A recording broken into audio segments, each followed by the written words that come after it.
Good morning. Welcome back to the Morning Report. I'm Willie Lawson, and today we're diving into a topic that's bigger than the memes about avocado toast or who's dancing on TikTok. We're talking about the backbone of America's economy, the millennial workforce. Now let me set this tone right away. I'm not here to bash millennials, but I'm also not going to sugarcoat what's happening. Millennials now make up 35% of the US workforce. That's more than 1 in 3 workers. So if this generation succeeds, America succeeds. If this generation stagnates, the entire country feels it. Now, here's the alarming stat. Only about 29% of millennials report being fully engaged at work. That means 7 out of 10 are checked out. That means 7 out of 10 are skating by or just outright burned out. Imagine a football team where 7 out of the 11 players are jogging during the play. That team doesn't win many championships. As a matter of fact, that team is the New York Jets. It doesn't even make it. They don't even make it to the playoffs. And that's exactly the kind of drag effect that we're seeing in our nation's productivity. Now, before we rush to judgment, let's be clear. None of this came out of nowhere. Millennials came out of the age during the 2008 financial crisis, when jobs vanished, wages stagnated, and debt ballooned. Just as they were hitting their stride in the workforce, COVID-19 pandemic. They hit like a tidal wave. Layoffs, lockdowns, remote work, mental health crises, all stacked on top of each other. And now millennials are staring down artificial intelligence that are replacing their jobs, shrinking management structures, offshoring, skyrocketing cost of living, and corporate cultures that don't match their values. And add to that a generational perception problem, branded as entitled, fragile, and or unfocused. And you've got the recipe for a generation caught in the middle of a workplace identity crisis. So today, we're breaking it down. 11 key forces that are reshaping why millennials are burning out, why companies are frustrated with them, and why this mismatch between values, purpose, and culture is one of the most important labor challenges of our time. We'll talk about technostress and burnout, the soft skills gap, which is real, and the crushing anxiety fueled by layoffs. We'll look at disappearing management ladders, AI-driven job cuts, and the instability of entry-level industries. We'll hit cultural factors like the trophy kid syndrome, short-term vision, and the clash over autonomy. Then we'll finish with offshoring and the lack of long-term loyalty that's leaving both workers and companies in the lurch. And along the way, we'll give you the straight truth, why this matters, not just for millennials, but for every American worker, every American business, and the future of our American economy. So grab your coffee, maybe some 7 Weeks coffee.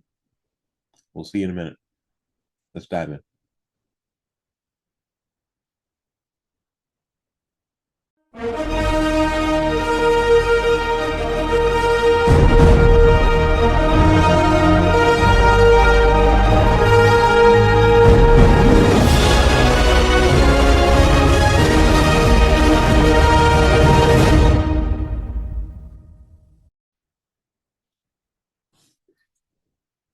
Okay, let's start with something called technostress, because that's ground zero for burnout. Millennials were the first generation to go from Walkmans to iPods to iPhones before they were out of high school. They were the first to take jobs where logging off didn't exist anymore. Once upon a time, when you left the office, This is hard to believe. Work stayed there. You imagine? Now the office is in your pocket, buzzing at 11 p.m. with Slack messages or email pings. And COVID made it worse. Bedrooms turned into boardrooms, living rooms into cubicles. Zoom wasn't a tool, it was life itself. You weren't just on call, you were always available. The phone vibrated, the email dinged, and you were expected to respond instantaneously. The line between work and life dissolved completely. The result? Stress that doesn't end. And when the stress never ends, ambition dies. Workers aren't pushing for excellence anymore. They're just hanging on, doing enough to get by, hoping not to burn out completely. And that's the real problem. America's mostly digital fluent, excuse me, most digitally fluent generation is disengaging. Not because they don't care, because they're exhausted. Now, I want to talk about the soft skills gap. This is something that I really have noticed that we really have to address. Millennials are digital natives. They can troubleshoot apps, run a virtual meeting, or master a new workflow faster than most older workers like myself.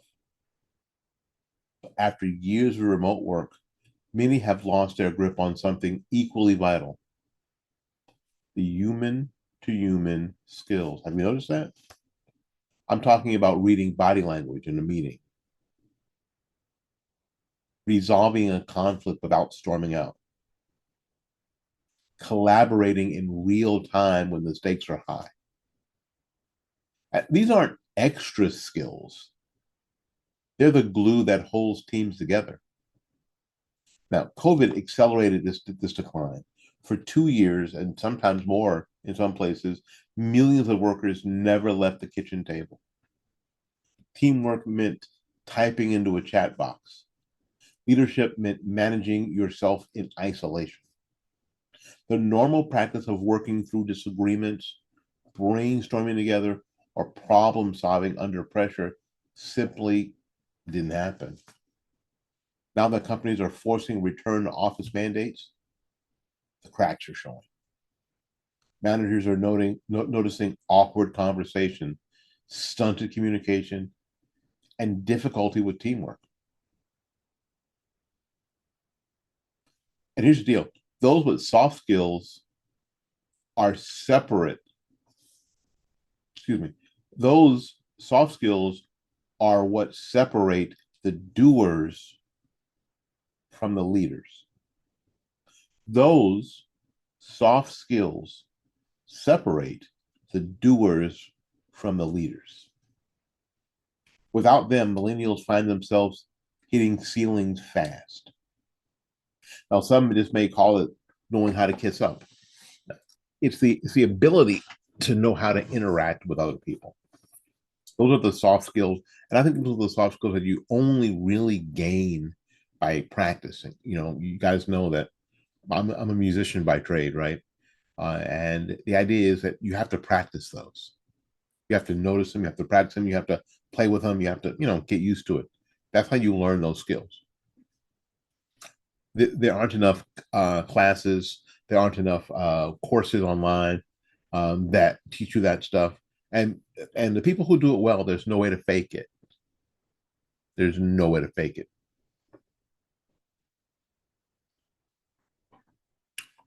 So if you can, try to help a young person with those soft skills if you get the opportunity.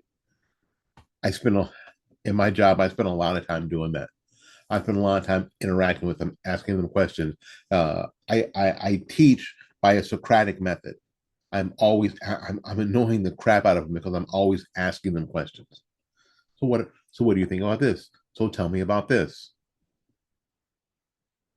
How does this work?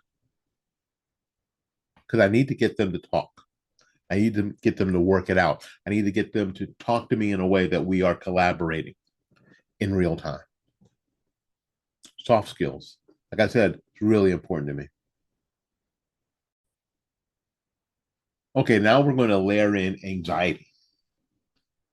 Layoffs you have been coming in waves in tech, in finance, even in retail. Thousands of cuts at a time. For millennials already struggling with debt, housing costs, and instability, the fear of losing their job is constant. And anxiety isn't just an emotion, it's a performance killer. The anxious worker doesn't raise their hand. They don't volunteer for projects, they don't take risks. They try to actually disappear, hoping the axe won't fall on them next. And I don't know, some of you have never been laid off. Some of you have never been fired. When I was working for Jocelyn's Learning Corporation, uh, we learned that I learned I got a call from a friend of mine who had moved to California, and he called me and he said, "Don't make any long term plans with this company." It's kind of cryptic. And then a day later, I heard that he was laid off. I heard that there was a whole region of people laid off, and I was newly married, had a brand new baby. Uh, Babies are usually brand new. You don't usually get them from the used baby store. Brand new baby, and it was it it caused some anxiety. I ain't gonna lie, it caused some anxiety. So I get it. I absolutely get it. What happened? Yeah, I got laid off. New position, new position. The company had just decided a year before that to institute. I was a dispatcher for technical services, brand new position. And I tell you what, I didn't raise my hand for it. I was actually asked by my district manager to apply for it. I had just started working for the company. I didn't think I knew enough to be a dispatcher or helpline. I hardly remembered where I was working as a tech. I hardly remember where the address to most of the schools that I was supposed to surface. I just was getting used to where they were and how to get there. So the last thing that I think I could do was like take phone calls and move people around. Are you kidding me? But I applied for it, and praise the Lord, I got it. The bump in pay was really cool. I got to come back to Tampa, and a year later, I was laid off. It's terrifying. It was absolutely terrifying. And frankly, I'll tell you, there was a domino effect of crap that happened afterwards. You know, we got evicted from our apartment. Blah blah. I mean, it life for a while went to crap. It is. So I get it. I get it. So here's a tragedy. That's just that disappearing act is exactly what gets them overlooked or laid off. Employers don't reward invisibility. And that's something we have to talk to people about. But fear convinces people that invisibility equals safety. Older generations had stress too, but they often had more buffers. Pensions. I was going to say I don't have a pension, but I do. Affordable homes compared to what houses cost now. Yeah, stable costs. Yeah, millennials are fighting battles on every front. So the anxiety isn't just personal; it's structural, and it's dragging the entire workplace down.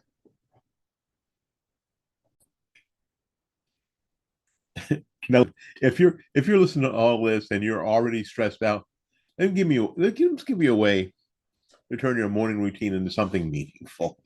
I'm talking about 7 Weeks Coffee. This isn't just any coffee brand. 7 Weeks Coffee partners with pro-life pregnancy centers across America, and every bag you buy directly funds those centers. It's coffee with a purpose. You're not just fueling your morning; you're fueling a movement that values life. Let me tell you something. Tastes fantastic. Bring them myself. You can too. Head to 7weekscoffee.com. Grab a bag.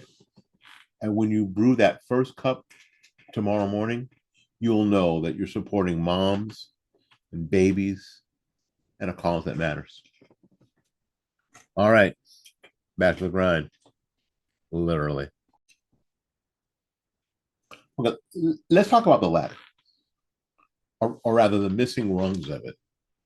There was a time that you could see the path. It was entry level, and then maybe supervisor, then manager, senior manager, director.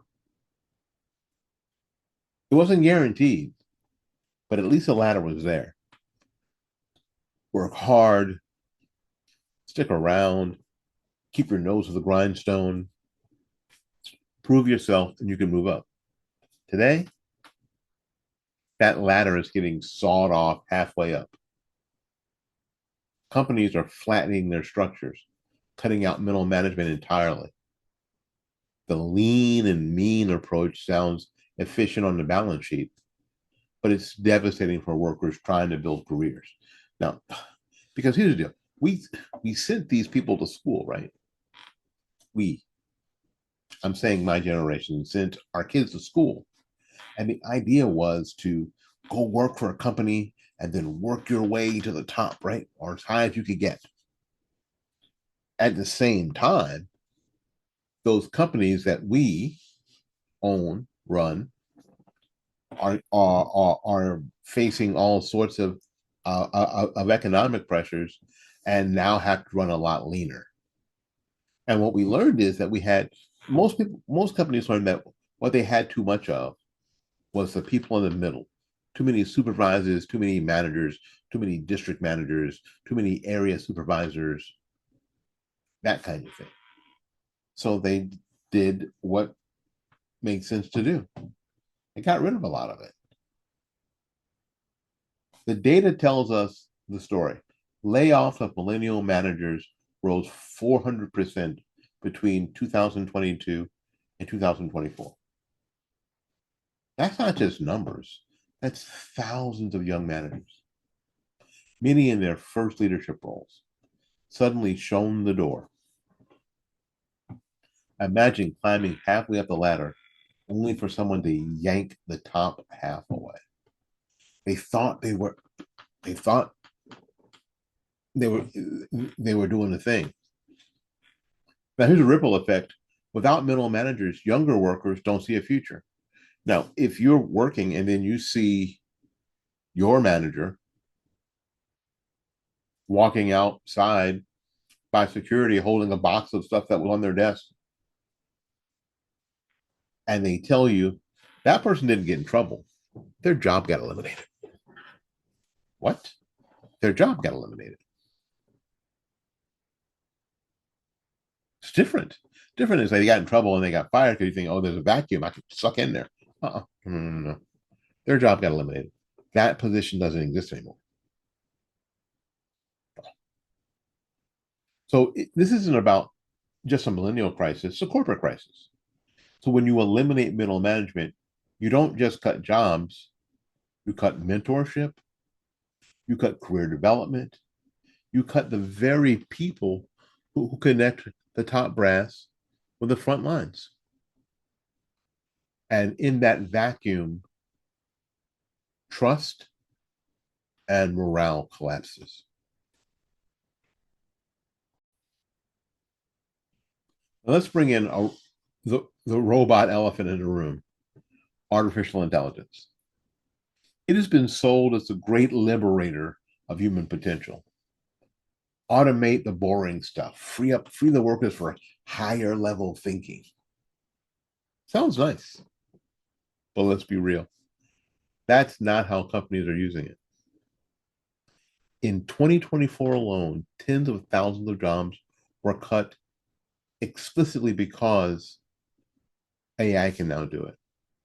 Customer support, copywriting, data analysis, even aspects of project management. AI is swallowing roles faster than anyone predicted.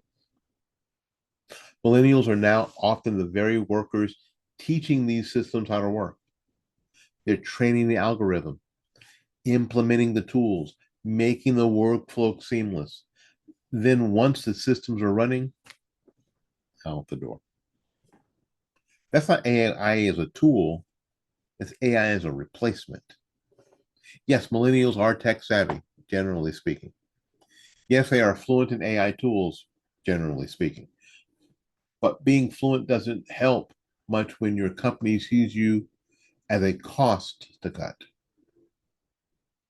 And the insult to injury, companies then tell shareholders they're more efficient, as if throwing people aside is a mark of innovation. The reality is, this isn't efficiency, it's short term thinking dressed up as a strategy. Because every company that replaces people with machines loses something vital: creativity, loyalty. And that's born from the human experience. But for now, millennials are on the chopping block.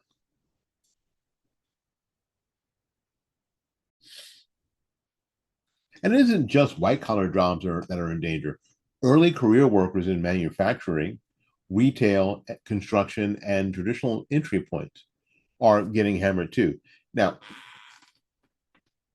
for a long time, say in the automobile industry, robots have been taking over welding, spot welding jobs for a long time. The frame comes down, the robots put the bolts on, burr, burr, burr, burr. The robots paint the thing. That's been happening for a long time, right? We aren't seeing yet robots building houses from scratch. Not yet. Could it be soon? Possibly, very possible. Retail, certainly, because most retail is not walking into a store and saying, "I well, sir, what size pants do you wear?" I don't know, 75. I don't know, right? Right? Yeah, okay, 75. That's my number, but because that's not a lot of retail anymore, right? Most retail is Amazon, most retail is online, most retail is on your phone. As a matter of fact, this week, you guys see, I've done a lot of videos this week because I've been home. Um, I I got a phone for my wife. I also got a new vanity, and I got it all. And I actually am getting a new phone for myself through warranty replacement. So I spent a couple of $100. Actually, the phones are more than that, but a few $1,000s, and I never saw a human being. One of them, I didn't talk when I got the vanity from Amazon.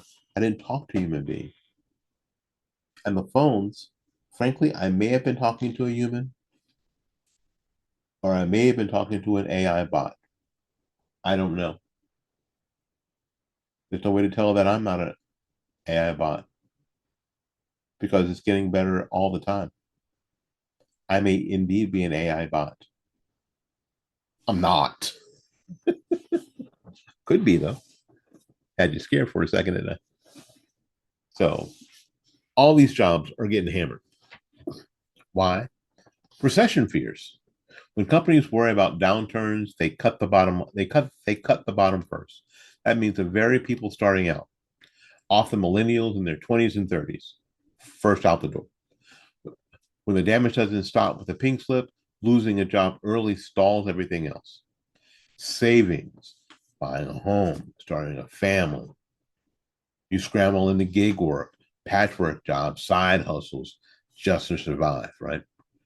And when you finally land another role, you're behind your peers again, climbing uphill with that extra weight strapped to your back. This isn't just an economic hiccup, It's a structural drag.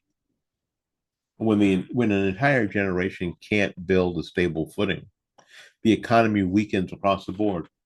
It's like trying to build a skyscraper on sand. The whole thing shakes. Let's be clear. This isn't about lack of effort. Millennials are working. Many are juggling multiple jobs, side hustles, freelance gigs, but the ground keeps shifting under their feet. And when stability feels impossible, engagement crumbles. All right, let me pause here for a second because you're not going to hear this kind of breakdown on CNN or MSNBC or even Fox News. Why? Because they're owned by the same corporate interests that are making these cuts and pushing these policies. That's why independent media matters. That's why the Morning Report exists. We tell you the truth in plain, unscripted, and unbought. But here's the deal. I cannot do this without you. If you want to see the Morning Report grow, if you want to support independent conservative voices, then please head over to our Patreon page, patreon.com/morning report. Your support keeps the lights on, keeps the cameras rolling, and keeps us free from corporate strings.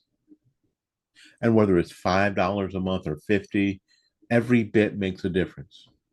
As a Patreon supporter, you're not just a viewer, you're part of this fight.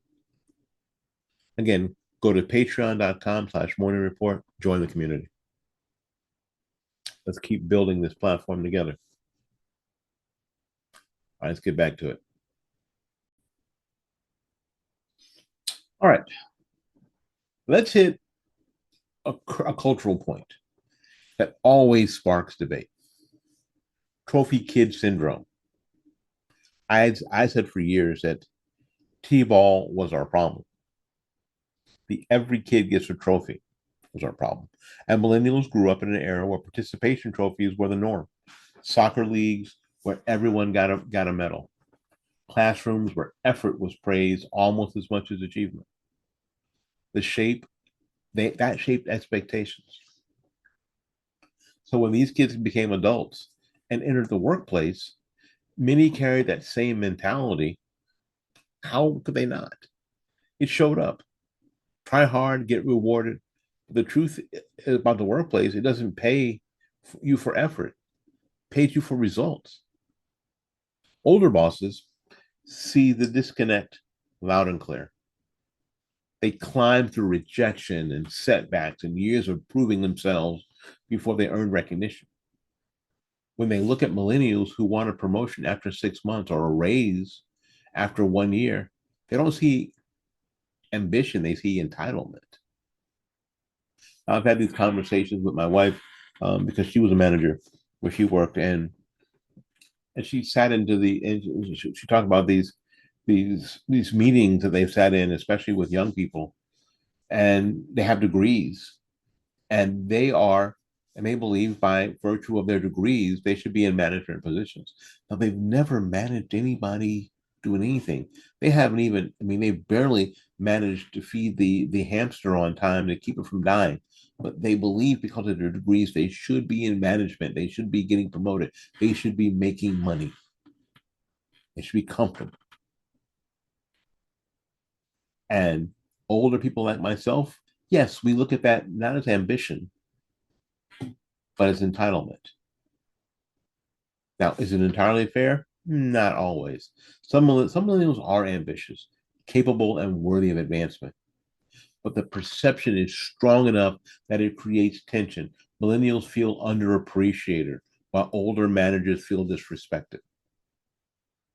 Like somehow it doesn't matter that I've been here 30 years. That doesn't matter to you because you're 3 years at enormous state university, and because you understand technology and blah blah blah, right? Erases my experience somehow. Yeah, so we see that. I've experienced that. The clash isn't about promotion, it's about recognition. Millennials often crave constant feedback, constant affirmation, constant good jobs from bosses who grew up in a tougher climate. It feels like that's babysitting. Okay, the fact that you got to keep your job today and that you got paid on Friday, that was your attaboy. That was your good job. They keep coming to you and telling you what a good job you're doing. I don't have to keep doing that. So here's where the danger lies.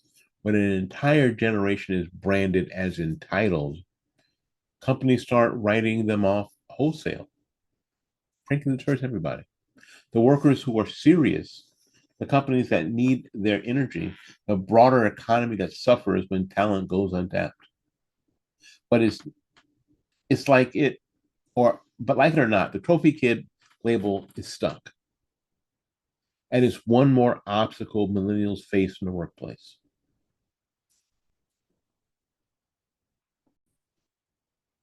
Okay, let's move to another criticism, the lack of long-term vision.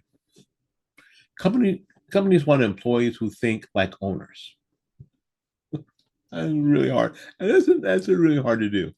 People who can see how today's grind connects to tomorrow's payoff. But millennials, the horizon isn't 10 years. It's 10 months. Job hopping is common. Side hustles often get more energy than day jobs. Commitment feels optional. Why? Some of it's cultural. Millennials grew up in a rapid, during a rapid change. Technology flipped every 2 years. Economies tanked twice before they turned 30. Housing prices soared out of reach. Long-term stability feels like a fairy tale. Why plan for 20 years when the ground shifts every five? But there's another factor, disillusionment. Millennials saw their parents work for decades at one company, only to face layoffs, cut pensions, or stagnant wages. Loyalty in their eyes looks like a sucker bet. So instead, they play the short game. Let me interject. You know, a lot of us graybeards, were under the impression like when you quit a job, you gave them 2 weeks notice. Why? Because it was the right thing to do. So they could find your replacement.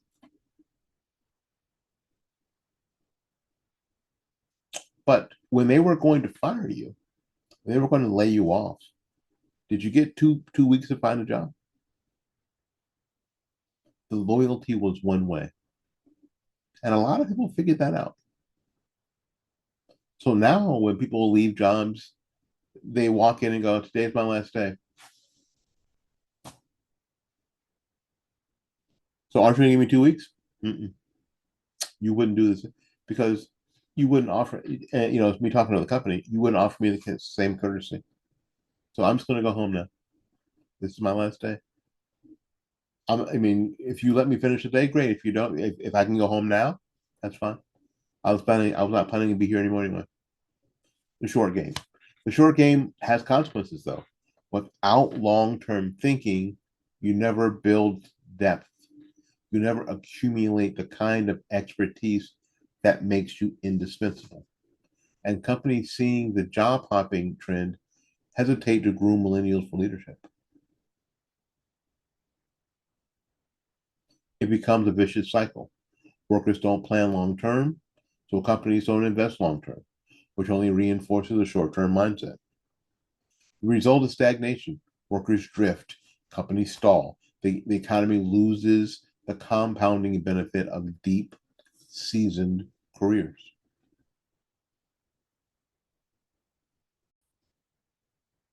Now let's talk about the autonomy battle. I have said for years that I have gone my whole career just trying to gain my autonomy. So maybe the most defining cultural clash of all. Millennials want freedom. They want flexibility, remote work, flexible hours, less rigid hierarchy. They want to shape their work to fit their lives, not the other way around. On paper, it sounds awesome. Autonomy can boost creativity, morale, and productivity. But here's the rub. Corporate America is built on hierarchy. It just is. On chain of command, on accountability. You can't run a military, a hospital, or even a small business without structure. And when millennials push back against that structure, friction ignites. Managers see insubordination. Millennials see outdated bureaucracy. Older bosses say, do it because I said so. Millennials say, explain why or I won't buy in. And then both sides dig in. Let's be fair. Millennials aren't wrong to want autonomy. Studies show flexibility does improve performance, but companies aren't wrong either.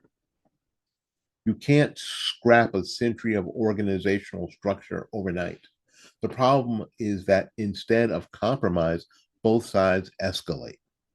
Millennials demand more freedom, companies impose stricter rules, and trust, already fragile, collapses.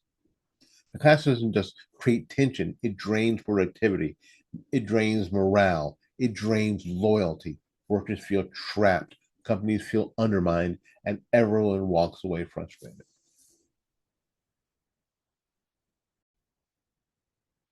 All right. Before we tackle the last two big forces, let me remind you of something simple. Mornings matter. And when you choose to drink your morning cup, matters. That's why I recommend 7 weeks coffee. This isn't just coffee, it's mission driven coffee. 7 weeks coffee gives back 10% of every purchase to pregnancy care centers across the country. That means when you buy a bag, you're not just fueling yourself, you're fueling the pro life movement and helping moms choose life. I drink it, I enjoy it, I'm proud to support it. If you're tired of sending your dollars to the corporations that despise your values, then put your coffee money to work for something good. Go to 7weekscoffee.com, grab a bag, and every sip will remind you that you're part of something bigger than yourself. All right, let's deal with a global elephant in the room, offshoring. For years, we thought offshoring was just about manufacturing. Remember the 1900s and the 2000s, factories shut down, jobs moved to China, Mexico, Vietnam. That was supposed to be the dirty work, the blue collar jobs. White collar America thought it was immune, but now, thanks to remote work and digital connectivity, that safety net is gone. Companies realized something during COVID. If work can be done from a laptop in Kansas, it can be done from a laptop in Kenya or Manila or Mumbai. Why pay $80,000 for an analyst in Boston when you can pay $25,000 for the same analyst overseas? And that's exactly what's happening.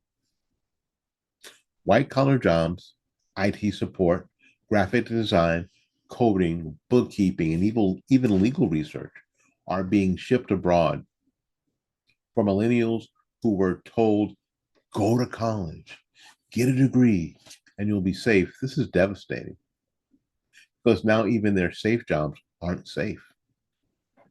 The playing field isn't just competitive, it's global.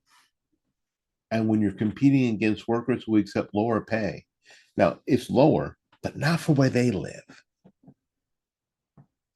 Somebody living in India who will accept 30,000 US dollars for a job is living good, living real good where they are. Where that salary of $30,000 in New York is not going to cut it, right? So it isn't just they're accepting lower money, right? It just matters where they are. So if you're competing with workers who will accept lower pay and don't complain about the return to office mandates, they'll just go to the office, right? American millennials are left exposed. And this isn't just a corporate issue, the national one, because when talent drains overseas, it doesn't just hurt millennials, it hollows out entire industries, weakens communities, and shrinks the American middle class. So for millennials, um, though, the message is sharp and it's personal. You're not just fighting the guy across town anymore. You're fighting the entire world. And it's a fight that they just weren't prepared for.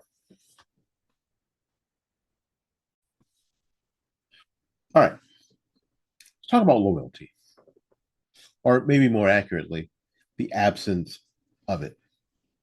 Millennials are known as job hoppers. We've already talked about that. The average stay is 2 to 3 years. For some this strategy, moving companies is often the fastest way to get a raise, but it also creates a reputation, one that says, "Don't invest in me. I won't be here long." From the company's perspective, it's a vicious cycle. Why spend thousands of dollars training someone who's already scrolling job boards? Why invest money and capital and energy into this person? And you look into their search, I mean, their search history on their computer, and the very first day, they're already on Indeed looking for jobs, right? Always trying to find something better than this one. So why groom somebody for leadership who's already eyeing the exit? So companies invest less. They offer fewer promotions, fewer mentorships, fewer career ladders. And when workers feel that lack of investment, they give them less in return. It's a feedback loop of mistrust. No loyalty from the worker, no loyalty from the company, just churn. That churn has consequences. Workers never build deep expertise, companies bleed institutional knowledge, and the economy loses stability. It's like constantly patching leaks in a boat instead of building a strong hull. You may stay afloat for a while, but you ain't going nowhere. So for millennials, job hopping seems like survival. For companies, it feels like betrayal. And unless that cycle is broken, both sides lose. Now, in my house, we do things for a long time. My wife and I have been married 37 years. And oh, thank you. I know you're applauding. Thank you. Um, I have been teaching I've been teaching privately since 1985. 85. 1985. Been teaching privately since 1985. And so we do things for a long time. Been at the same place teaching privately since 1995. We do things for a long time. And I think, and I do, and I've told my wife, I now that I get to watch her a little bit because she's working from home, and I look at, I see what she's talking about and what she's doing. I'm like, dang, baby, you're good at this. There's so much to know. And what she does there's so much to freaking know. There's so much to know off the top of your head. She's in the financial industry. I'm like, there's so much to know off the top of your head. How? I am impressed. I am very, very, very, very impressed. Uh, and I look at my own job. There's a lot that I know off the top of my head too. I teach primarily saxophone, flute, and clarinet, but I have trumpet students and trombone students. I have a tuba student, and I teach oboe. I've taught piano. I've taught guitar. I've taught cello, recorder. Ooh, right? Because there's stuff that I know. And I think I know it because I've just done it. I tell my students all the time when I have a new student, this is what I say. I said, you know what? I sometimes act like I know everything because I do. And they look at me, don't always roll their eyes, and it's fine. I don't care. Um, I said, here's the deal. I have done a lot. I have done a lot. And I pay attention. So yes, I act like I know everything is because I do everything. And it isn't just because I'm smarter than everybody else, although I am. It's because I've seen it. I've seen it 100 times. That's the benefit of sticking with the thing, staying in there, getting that expertise. And where I work benefits because of the institutional knowledge that I have of the job I have.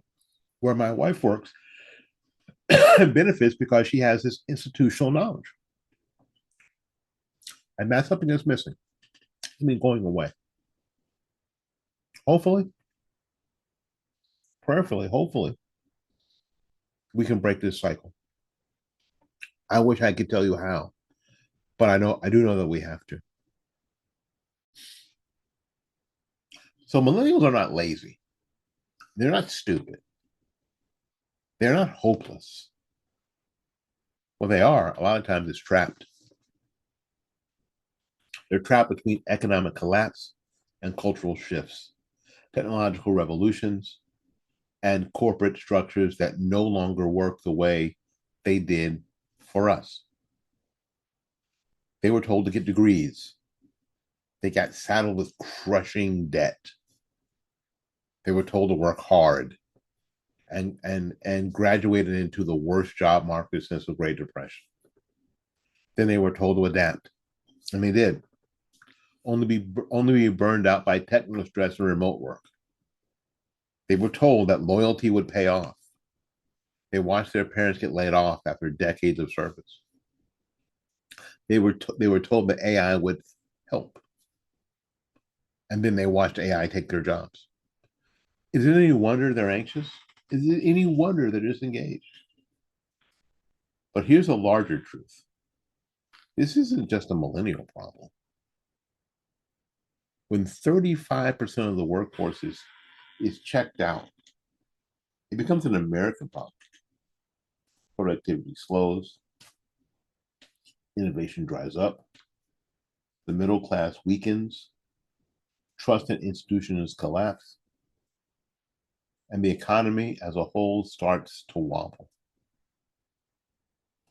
So, what's the fix? Folks, start with honesty. Companies need to admit that cutting middle management, offshoring talent, and treating workers like disposable cogs is simply not sustainable. Millennials need to admit that short term thinking, constant job hopping, and entitlement mentalities won't build stable careers. Both sides need to rebuild trust. And that requires hard choices. For companies, it means investing again, training workers, rewarding results, offering real ladders of advancements. And for workers, that means committing again, staying long enough to build depth, taking ownership of their careers instead of just coasting. Now, will this be easy? Not at all. But if we don't fix it, the spiral of burnout, the disengagement, the disconnection will only get worse. And here's the part that you will not hear in the mainstream: this isn't just economics, this is cultural. Millennials are searching for meaning, for purpose, for connection. If work doesn't provide that, they'll check out. If culture doesn't provide that, they'll drift. And a drifting generation is dangerous for any society. The bottom line, America needs its millennials engaged, not half in, half out, fully in, because without them, we don't have the workforce or the innovation or the leadership we need to move forward. Now, if you're a millennial listening, let me say this. Don't buy the lie that you're doomed. Don't accept the label of lazy, entitled, or directionless. The deck may be stacked, but you've got the cards to play. First of all, invest in yourself, build your skills, stick out when it matters, and remember that purpose doesn't come from trophies or quick promotions. It comes from a long-term impact.